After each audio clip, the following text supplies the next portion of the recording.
Hello, everyone. My name is Ansley Bergado. I'm going to be presenting my designer, which is Lucian Bernhard. So let's talk about him. To give a little background about who Lucian is, Lucian was born in Germany in 1883 and lived up to 1872. And he lived in Berlin until 1921, and that's when he decided to immigrate to America. So he is influential in both Europe and the United States as well, since he made artworks in both countries. And he is recognized as one of the most important poster designers in modern history. And that is because he was one of the first blows against the Art Nouveau movement. And that is because since the Art Nouveau movement was known to be very detailed, to have a lot of things in the design, from flowers to vines to people, a whole bunch of intricate details. Lucian Bernhard went against that with his very simplistic posters, and even though it was very simplistic, it made a statement. It caused a lot of people to be influenced by him and started his own movement as well. And in his time, he made a lot of productive posters that showed this very simplistic um, design that we'll be talking about. But before we go into that, I want to talk about the context that he lived in during Lucian Bernhard's time.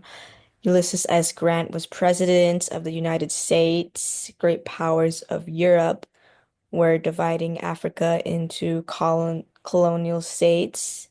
It was also Picasso's blue period. Picasso was also living during this time, and it was a depressing time for a lot of people. Edvard Munch was painting Girls on the Bridge. Max Klinger was sculpting Niche, and it was also the start of World War One.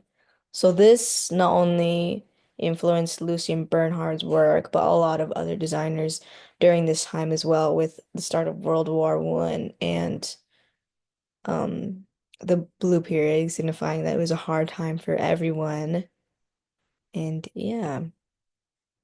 So how it all started for Lucian Bernhard. He, when he was young, he entered a poster contest for the Priester Match Company, and he didn't really think much of it. However, based off his simple, colorful entry, he won the prize. And this basically signified the beginning of modern commercial poster art, since before then, persuasive simplicity was not really a thing yet in most advertising.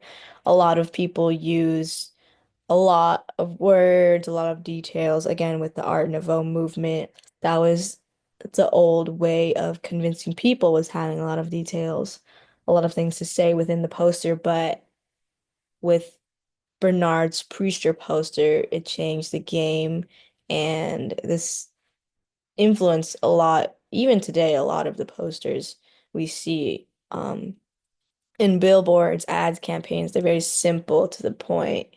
And I feel like that's really important in marketing and advertising when, trying to get people to buy something. So Bernhard was a big influence on that. And to carry on with the influence he had on others, in 1910, the Bernhold Foundry brought out a new typeface in block letters based off of Bernhard's poster lettering. Um, and quite possibly Bernhard influenced the sans serif lettering in the 1920s. He's also influential in creating an early style poster called placa still. I believe that's a German word, and he's made Antiqua, Cursive, Fractal, and so many other more types that are used a lot. They're very popular. They're used by a lot of designers today as well. And so he developed some of the most recognizable American business advertising, such as Cat's Paw, X-Lax, Amoco, and he made a lot of famous fonts. Oh, and also um, White Flash Gas. He made Bernard Gothic. Those are really popular fonts as well. So a lot of the brands and fonts you still see today was made by Lucian Bernhard. So that's really powerful. And just to go over his timeline, in 1910, Type Foundry issued a block letter that looks suspiciously like Bernhard's own poster lettering. So this was going on while around the time that he submitted his poster for Priester, the really popular Priester poster. And then to protect himself and to prevent other people from type copying his style. Antigua was released by the Flint Foundry. I guess that's who he was working with. That was his first typeface in 1913. Then in 1920, he was made the first professor of poster art at the Berlin School of Arts and Crafts, since he was so influential with his posters and the simplicity of it. Um, he was granted poster professor of poster art. And then in 1922, Bernhard then comes to the United States. He designs his first elegant script called Bernhard. And then in 1928, he joins forces with the American Type Foundry, for whom he produced his family of Gothics for. And here you can see this is the um, Berlin School of Arts and Crafts. And then this is Antiqua, which was his first typeface from released by the Flint Foundry. And one of his most famous quotes, Lucien Bernard's famous quotes, is, "You see with your eyes, not with your brain."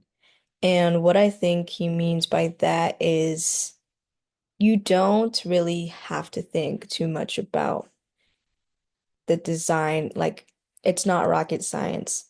You're you don't have to think about it too much, but you have to think about what's pleasing to the audience's eyes, and that's what makes a good design. And that's how he won the Priester contest, was because, you know, everyone's eyes just go towards the simplicity and the minimalism of the poster, which is what started the movement.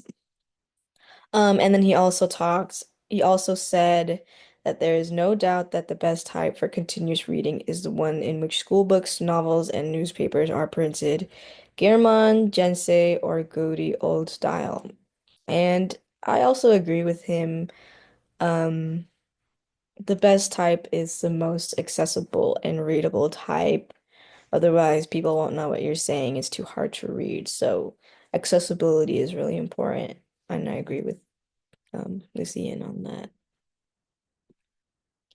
And here are some of his other works that he worked on in his lifetime. As you can see, he also worked for RAM for their ads, Adler, Bosch, Osram, Manali, and they all have a very thick, easy to read font. He uses a very easy to read font, and it's not that complicated. He just has the object of the brand he's working with. So the Stiller, you can see the heel, Manoli, his cigarette, Osram, the light bulb, Adler, the print, again, Vertex light bulb. It's very simple. You could see the brand, and you could see what the brand offers, and I think that's really good for marketing. Um, and yeah, these are my references that I use to make the presentation and to do further research on Lucian Bernhard. And thank you for listening. I hope you have a good day. Bye bye.